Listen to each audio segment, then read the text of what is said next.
les enfants!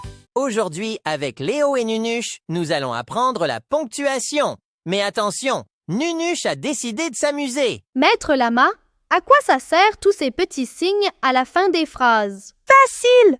Moi, je mets des points d'interrogation partout, même quand ce n'est pas une question. Mais Nunuche, si tu fais ça, personne ne comprend plus rien. Eh oui! C'est pour ça qu'il y a des règles. En route pour les explications.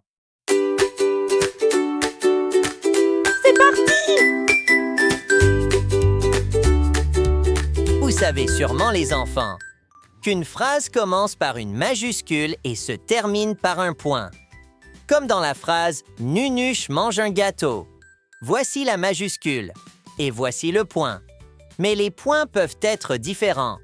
Ça peut être des points simples comme ici, ou des points d'interrogation, ou des points d'exclamation.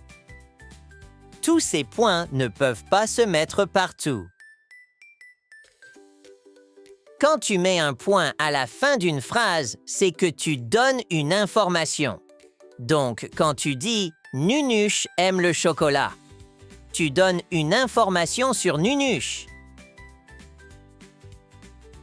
Mais si tu ne sais pas ce que aime Nunuche, tu utilises le point d'interrogation pour poser une question. Donc, quand tu dis « Nunuche aime le chocolat », c'est une question.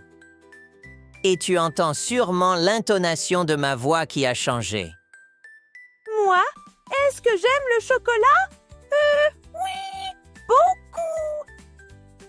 Après le point et le point d'interrogation, il y a le point d'exclamation. Il sert à exprimer une émotion, un sentiment, comme la joie, la tristesse, la peur, la colère, etc. Oh, un gâteau! Bien vu, Nunuche. Nunuche exprime de la joie.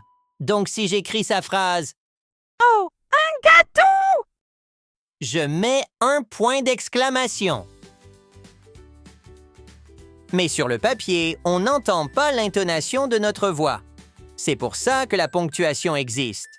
Comme ça, quand on lit un livre, grâce à la ponctuation, on peut lire les émotions, les interrogations de ceux qui écrivent. Alors, on résume. Le point, c'est pour donner une information.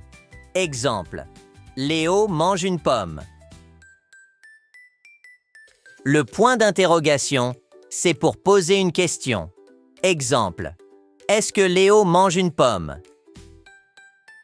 Le point d'exclamation, c'est pour exprimer un sentiment. Exemple, arrête-toi! Passons au quiz. Trouve les phrases qui posent une question et lis-les.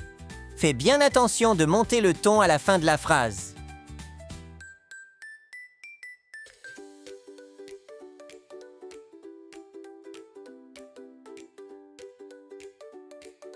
Voici les réponses.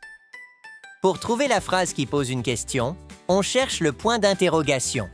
Il s'agit de la phrase « Peux-tu m'aider à porter mon cartable ?» Le ton monte à la fin de la phrase et elle a un point d'interrogation. La deuxième phrase qui pose une question est « Où Anna a rangé ton cahier de maths ?» Le ton monte à la fin de la phrase et elle a un point d'interrogation. Lis les phrases et mets les points qui conviennent.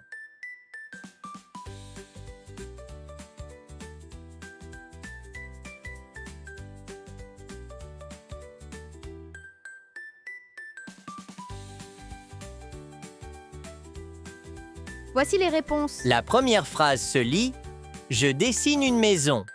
Elle donne une information, donc elle se termine par un point. La deuxième phrase se lit « Oh, quel beau dessin !» Elle exprime une émotion, donc elle se termine par un point d'exclamation. La troisième phrase se lit « Tu viens avec moi ?» Elle pose une question. Le ton monte. Donc, elle se termine par un point d'interrogation.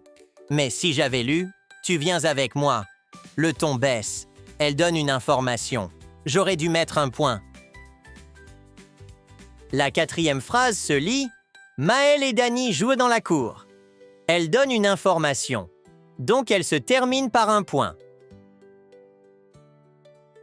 La cinquième phrase se lit « Où est mon cartable ?» Elle pose une question, donc elle se termine par un point d'interrogation. La sixième phrase se lit « Attention, le chat saute ». Elle exprime une émotion, donc elle se termine par un point d'exclamation.